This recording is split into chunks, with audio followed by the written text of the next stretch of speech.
राम राम जी, कैसे हैं आप सब लोग। चलिए देखते हैं माँ आज अपनी रसोई में क्या नया बना रही हैं और शुरू करते हैं आज की नई कहानी। आज उनके घर में परिवार की एक अहम बैठक हो रही थी। बड़े घर का आंगन फिर से रौनक से भरने वाला था। लंबे समय बाद सभी परिवार के सदस्य एक साथ जुटने वाले थे, लेकिन एक सदस्य जो इस दिन का इंतजार सबसे ज्यादा करती थी, अब अपने प्रियजनों को पहचानने में मुश्किल महसूस करती थी। यह कहानी है शारदा देवी की, जो अब अल्जाइमर जैसी बीमारी से जूझ रही थी। उनकी याददाश्त कमजोर हो गई थी और वह अक्सर अपने बच्चों, पोते पोतियों और रिश्तेदारों को पहचानने में नाकाम रहती थी। उनके चेहरे पर वो चमक नहीं थी जो कभी परिवार के बीच प्यार और यादों की मिसाल हुआ करती थी। उनकी बेटी साक्षी, जो अब एक युवा महिला बन चुकी थी, अपनी माँ के साथ बैठकर सोच रही थी कि क्या हम माँ की यादें वापस ला सकते हैं। उनके लिए यह एक कठिन सवाल था,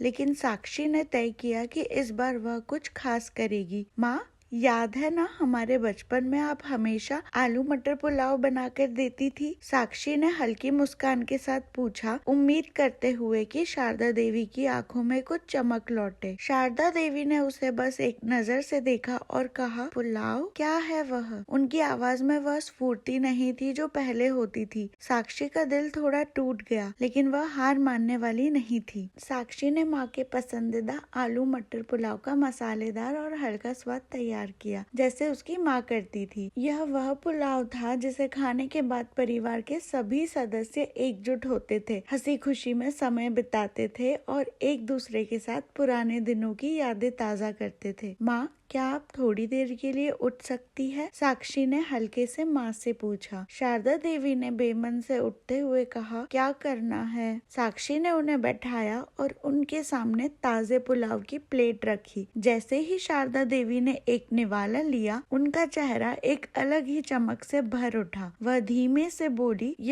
यह तो वही स्वाद है, वही स्वाद जिसे हम सब मिलकर खाते थे। उनका चेहरा अब खुशी से रोशन हो गया था। पुलाव की खुशबू ने शारदा देवी की यादों के द्वार खोल दिए थे। उनके मन में पुराने दिनों की यादें ताजा हो गई। वह एक एक करके अपने बच्चों, पोते पोतियों और रिश्तेदारों के चेहरे पहचानने लगी। यह तुम हो साक्षी?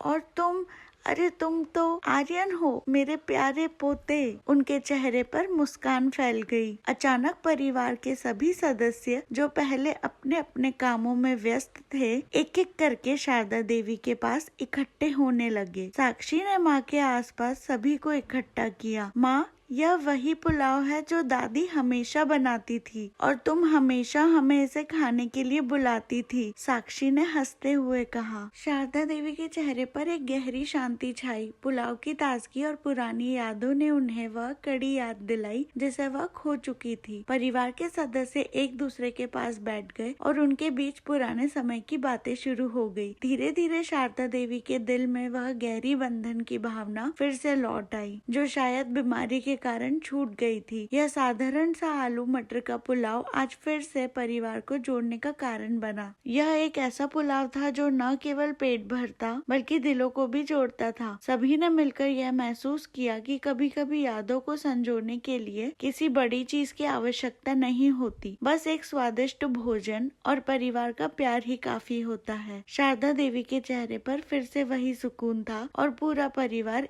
एकजुट हो गया था। आशा करती हूँ आपको आज की कहानी अच्छी लगी होगी। जल्दी आपसे फिर मिलेंगे एक नई कहानी के साथ। धन्यवाद।